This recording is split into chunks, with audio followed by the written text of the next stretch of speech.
The year is 2025, and the AAA gaming industry still can't beat community-driven efforts to create the most immersive survival horror experiences in gaming. This is Stalker Anomaly, a conjunction of the content from 3 games of the original 2007 franchise, with the main story removed and the point of view shifted from a protagonist of an epic story to a random stalker. I've played quite a bit of it now, but since I haven't done a run in over a year, I thought I'd come back and see a few little changes, but nope. Everything's better, looks prettier, plays smoother, and is just as impressive years after I discovered it, with mods that have entirely changed the way it plays for the better. Shit, jam!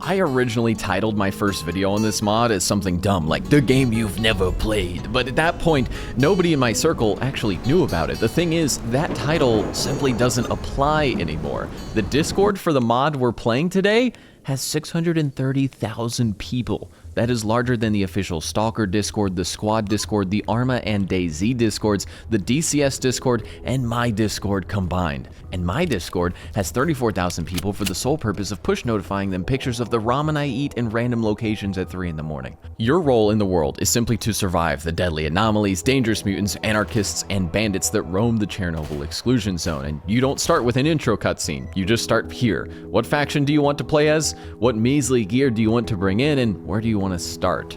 Picking a respirator to start is a good choice. Pockets of radiation lie everywhere, and they're invisible until you're in them. Your basic suit will protect you from rad, sure, but what about chemical anomalies, fire anomalies, bullets, mutant claws? Want to bring a nice rifle with your shotgun? Oops, you're not made of Bazobucks, buddy. You can't afford that. You have to choose. Every piece of equipment comes with strengths and weaknesses, not just a flat armor value. And if you wish to progress further into the zone, your starter gear will not last you long, especially in Gamma.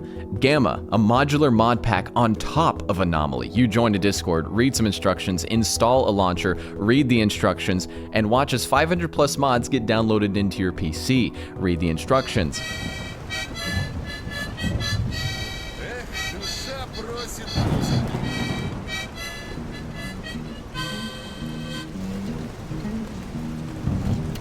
Progression more challenging. You cannot buy armor or weapons directly from traders anymore, like in base Anomaly. You must go into the zone and scavenge off existing stalkers to find what you need. Each fight is a coin toss. Will it be worth my bullets to shoot at these stalkers? If I kill them, will they have equipment I'll find useful? If they hit me, how many meds can I take before I go broke, no matter what loot they may have?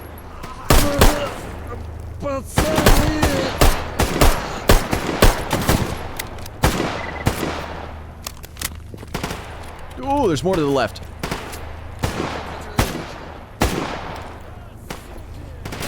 Can't even see the one on the left.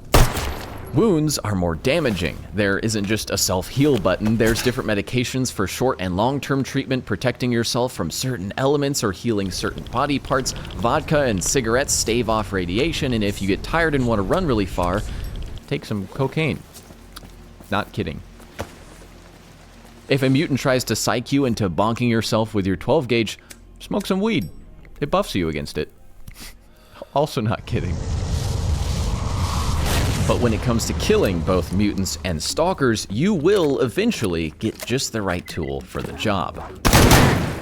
Weapons are more advanced. You can find 3 rifles on a squad of dead mercs, but only one gun's barrel isn't warped, and the other notable parts were the bolt carrier groups from the other 2's rifles. Useless by themselves, so you must gather pieces of those weapons across your journey, find a suitable gun for those pieces to go into, and build kits to both replace parts and maintain those parts into functional weapons. When I loot this Stalker, for example, I check his armor, I see that it has a piece that's not terrible durability, I disassemble it, and I take the pieces because those components are the building blocks for future armors I may build in the game. It's a cool system. I'm not one to usually like when a game has a lot of menu or crafting play, but the beginning of a Gamma playthrough is this fun game in itself of adapting to what equipment path you're going to take, while also never getting the perfect weapons or gear you wish, forcing you to work with the strengths and weaknesses of what boomsticks and sharpsticks you happen to find. And if you did try Stalker Gamma before but thought that the repairing and crafting system was a bit too complex, I kinda did too. It was a little bit of UI overload. It's much simpler now with much more intuitive like crafting iconography. You can see what repair kits will work on what weapons, and how to craft those repair kits is very obvious. Much smoother overall, and same goes for artifact, weapons, and armor crafting. But what's the reason you're here?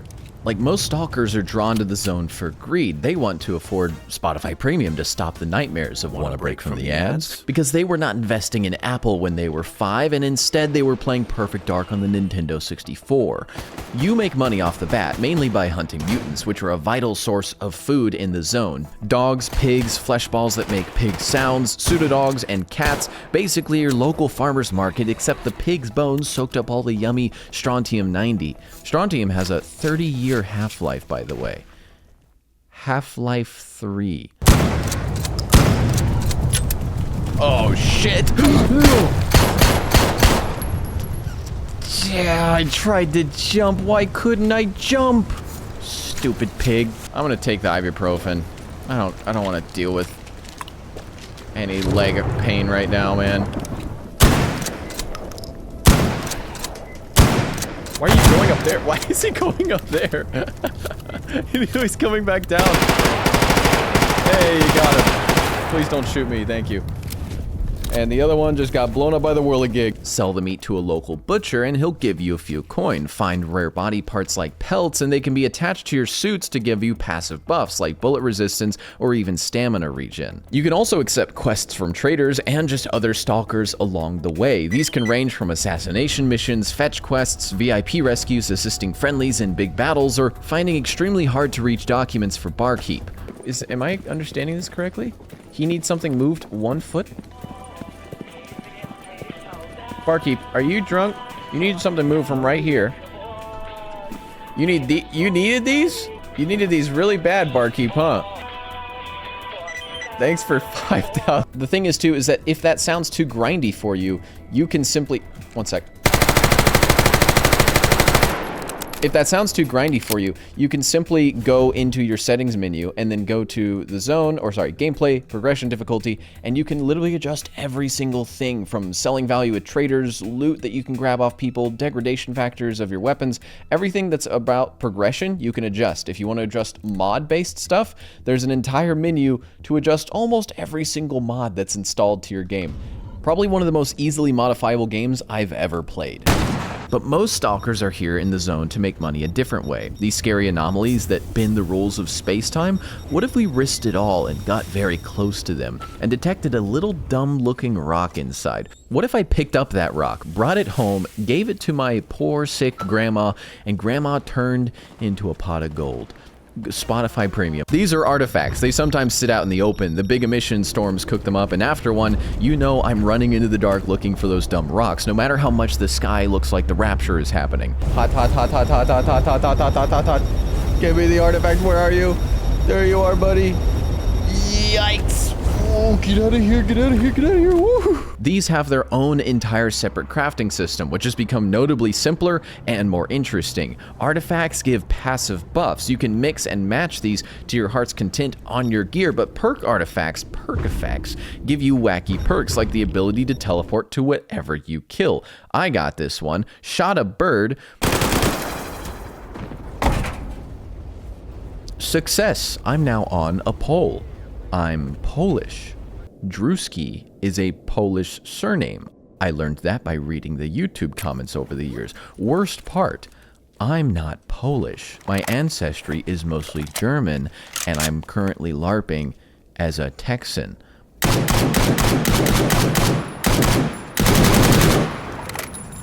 The reality is, my name is Andrew, and my dad gave me the nickname when I was 2.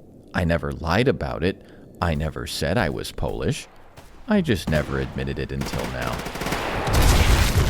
With the more random chance of discovering cool artifacts or cool weapons or cool gear, I could draw comparisons to roguelikes like Noida, where you sometimes earn super cool spells that you can play and fight around with bad guys with, but if you die, you'll roll the dice once again and maybe get something even cooler in the next life. It's always a gamble. I enjoy playing Gamma on the Iron Man mode, where my stalker and every save I make along the way deletes himself immediately upon my first death. It makes you play entirely different. It slows your progression down as you're not taking every potential fight you see with blind courage. The moment a single shot from a random bandit hits you in the head, you're gone. You could have 30 hours of gameplay progression gone. Oh my god. And Azazel is another funny mode to try out. If you die, you get teleported to another random stalker across the zone, and you're now controlling him instead of your old body. He could be across the zone or 50 feet away, and it's also always a fun roll of the dice.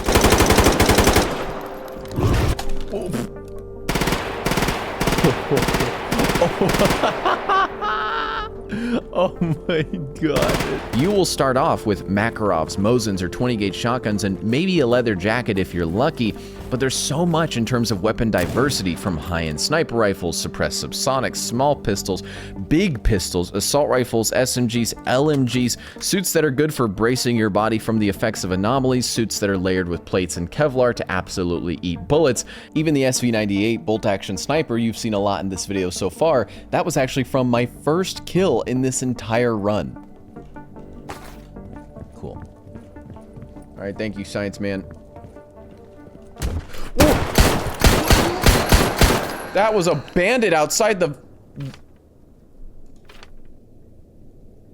I was lucky he didn't have any armor on. I shot him with Hydra Shock. Okay, well, first kill. Man, I got... He tried to hit me right outside the church. And there's... Dude, literally streamer loot, buddy. What was the attempt there? I've got 30 rounds of the exact ammo this gun uses, and it's got a functional barrel at 100%. That is the most streamer loot thing I've ever seen. Eventually, after a while in your playthrough, you'll get access to much higher-end equipment like giant mechanical exosuits, higher-end night vision, cool-looking detectors that can detect artifacts and the dangerous anomalies that are around them at the same time, and giant caliber weapons that truly deal insane damage. And just like how I talked about the artifacts having different passive buffs, with low and high-end armors comes a custom armor system that has an armor rating and resistance level applied to every suit in the game. If you see a guy in an exosuit, you will barely do any damage with your pistol, but bring out a Mosin and load AP ammo in particular, and you'll poke right through his helmet like Swiss cheese. And I've barely even mentioned how much different this game looks from even a year ago. This is 3 years ago when I made my very first video on Stalker Gamma, and this is now.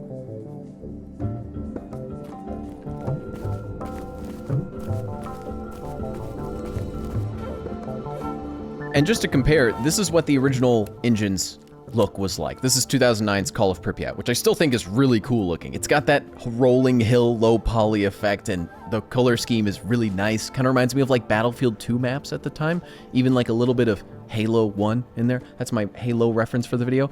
But the thing is, Gamma doesn't like that. Gamma thought, you know what, we should make this high texture. We should high poly everything. We should redo the skies, redo the storms. Let's make this game into a Unreal Engine 5 tech demo, except actually runnable. First off, it's 64-bit now. Combine mods like screen space shaders, Seacon grass, Arrival, KVMA HD models, Rotten Life, and terrain textures redone, and the game becomes comically good looking. You can even set what season you want your zone to be in if you want to have a bit more color or Christmas cheer in the Chernobyl exclusion zone. I started off with the default, I think, fall colors, but later set it to spring, because in the 1979 Stalker film by Andrei Tarkovsky, the zone is seen as a place of escape for the Stalker, the protagonist. In the film, the colors outside of the zone are the ones that are bleak, as the Stalker feels trapped when outside, but feels free within the zone. The movie that inspired the games was also inspired by the book Roadside Picnic, another cool piece of lore. And if you're anywhere into Stalker, these mediums all complement each other very well. It's cool to have a universe like this that's told in so many different ways, and it's fun to compare them and find the inspirations for things you never knew were references to the original media. So the Stalker modding fan base for 2 decades now has argued on which way is the right way it should look. Should the grass be green, showcasing the attraction and wild beauty that the zone has to Stalkers, or should it be sickly and dead, with radiation having killed all of the natural wildlife? My DNA is getting spicy. But what if we just all agree that seasons in real life just cycle around by themselves and our playthroughs are simply at different months in the year?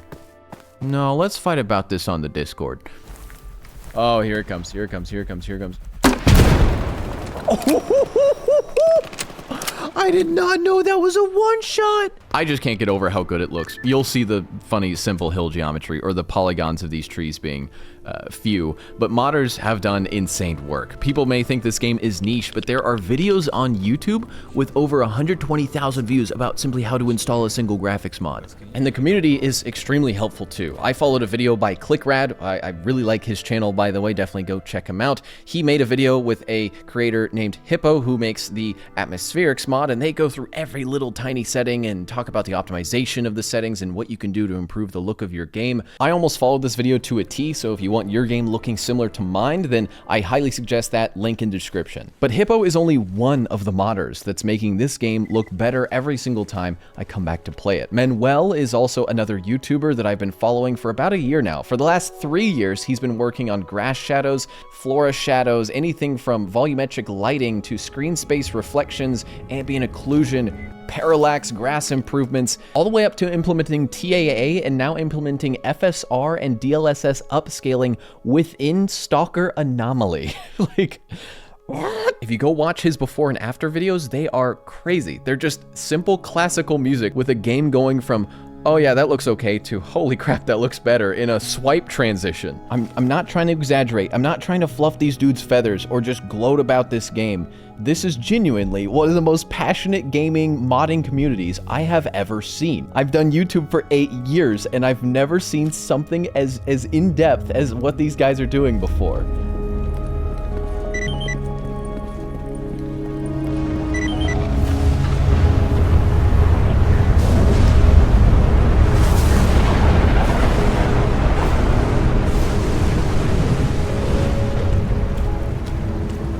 The craziest thing is, in the custom settings I've got on, grass actually has shadows, like it casts shadows, which is wild to see in a game like that. Like, this is just such a pretty colored scene. I don't know how else to put it.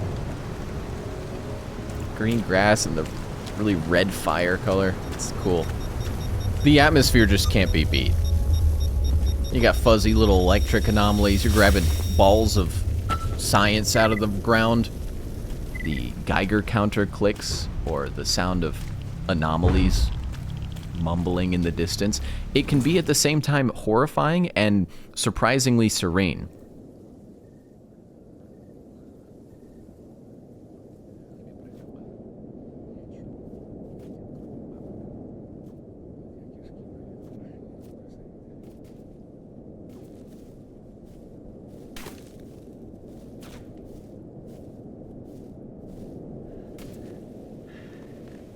Тихо как. Это самое тихое место на свете. Вы потом сами увидите. Тут так красиво. Тут ведь нет никого. Мы же здесь.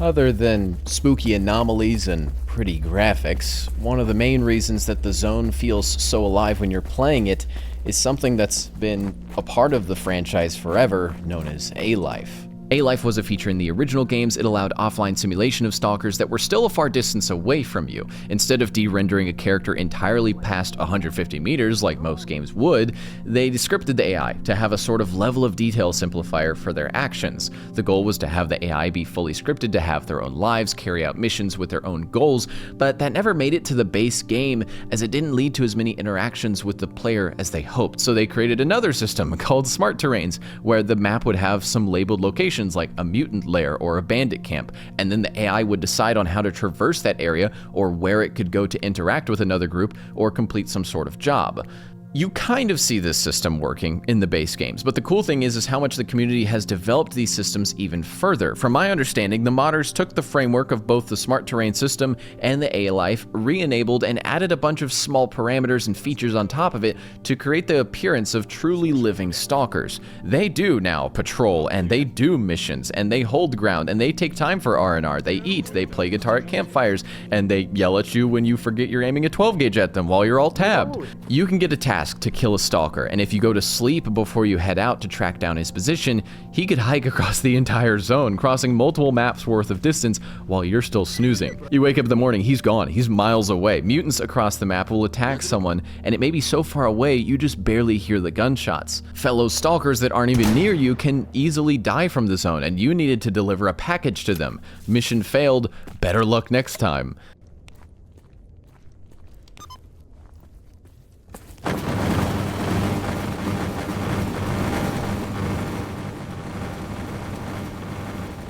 It feels more alive whenever you can talk to a stalker one day and meet him and his squad halfway across the zone the next morning, or see them return to town the day after. It's wild to recognize a dead stalker's name as one you saw talking on the public PDA network just a few hours earlier, or to be seen by a stalker killing a mutant only to look around and spot that exact stalker that saw and reported you.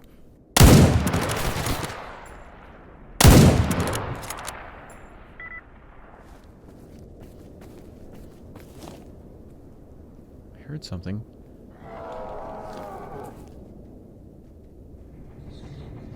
Is that a controller? That's a controller. Ooh, didn't expect that to be so quick. Where are you? Whoa! Out of line of sight.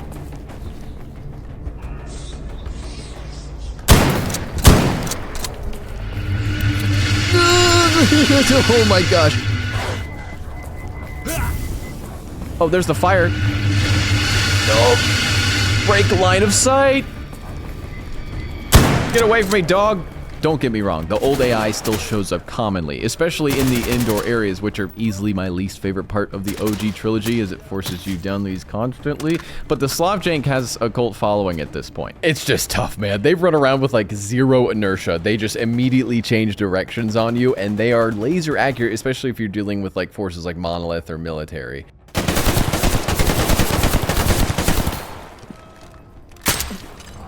Oh, jam!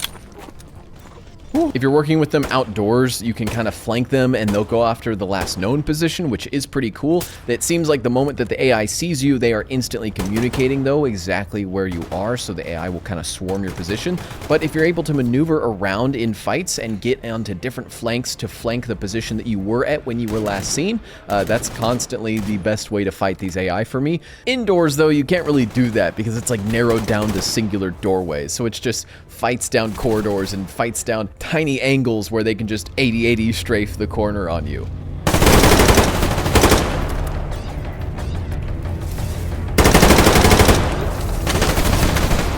Whoa!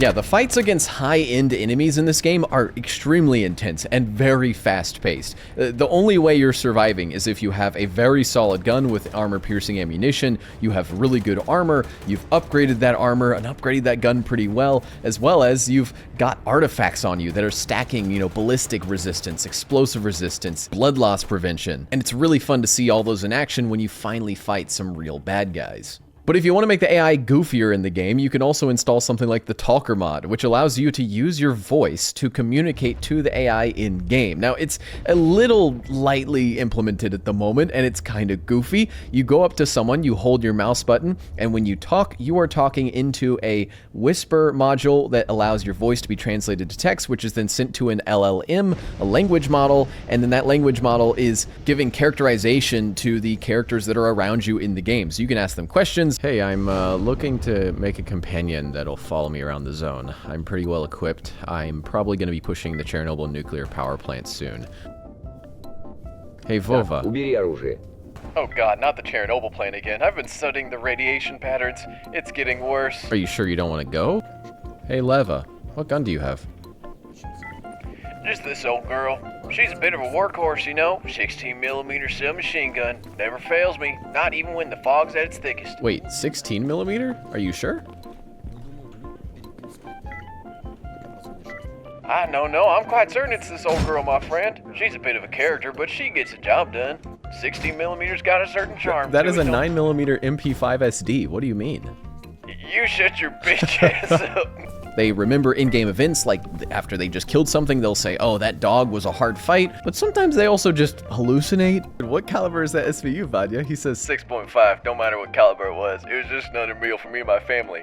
And I said, your family's in the zone, Vadia? This was a question mark. I've already had my fill of meat for one day. Now I need to scrounge up some more supplies and find a safe place to settle for the night. It'd be extremely unsafe for a wife and kids to be in the zone. My wife's gonna kill me if I don't bring home some real food. I said, wait, but you're saying that your wife is in a very hostile zone? I told you, I'm married to my work, and if that means leaving them behind for a few days while I hunt, then so be it. I said, oh, okay, so your wife's not here in this hostile location. And then he just says, I've got my sights on that little girl walking out of the metro. She's gonna make for a decent meal. What did you just say? At the moment, this seemed more like characters just spitting out words based on their predefined personalities, and they'd rarely actually interact with me other than when I asked them funny math questions. Felco, can I have you do some quick math really quick? What's 50 times 8,000? Yo! He got it! The zone itself is a psychologically corrosive place to the stalkers within it. All forms of obsession, addiction, traumas, it's all there in each telling of each's own worlds. The whole landscape is a symbol of irony. Men who have nothing, optionally coming from the normal world to gamble the one thing they have left, their lives. But the house always wins. It's cool to not only live out the stories of the most influential men within the zone, but to keep a player hooked into a world where they play as a nobody says a lot about a game's world, a game's visuals, sounds, player activities, and more. I think the fact that these free roam stalker overhauls can make being a nobody fun is exactly the reason I got hooked to them originally back in 2017 thanks to a video made by my buddy Racevic. This single video has led me to spend hundreds of hours exploring the beauty and misery of this curious little place. I think that when gamers want to play something cool but AAA can't deliver, they'll eventually get up and make it. And I think that that's what's tangible here, a little signal. Old games can feel modern, aged graphics can sometimes compete, and even though the industry may give up on franchises or the rights get sold to the wrong people, good worlds truly never die. Long live Abandonware, long live Old Stalker. This old title is no longer feasible. There's over 500,000 people here. If you've got some free time this holiday break, I definitely think if you haven't, you should give Stalker a try again. Whether that be through the trilogy available on Steam and GOG, or through Anomaly or Gamma. We all like wandering. We all like getting a little lost or being in places we're not supposed to be. And that's what makes Stalker so much fun. That's the end of the video. I edit, capture, and write all these videos myself, so if you liked it, subscribe for more, and get out of here, Stalker.